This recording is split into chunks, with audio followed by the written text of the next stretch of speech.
হাঁড়ির মধ্যে গোবর ও মাটি ভরিয়ে লাল শাকের বীজ বপন করা হয়েছে এবং চারা গজাইয়েছে, ছোট ছোট চারা গজিয়েছে দেখতে পাচ্ছেন এখানে হাঁড়িতে।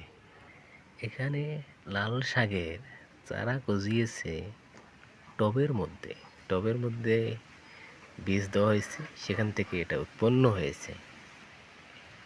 এখানে পুরাতন রাইস কুকারের ঢাকনার মধ্যে মাটি ও সার মিশিয়ে, গোবর সার মিশিয়ে লাল শাকের চারা বীজ বপন করা হয়েছিল এবং ছোট ছোট চারা গজিয়েছে দেখতে পাচ্ছেন।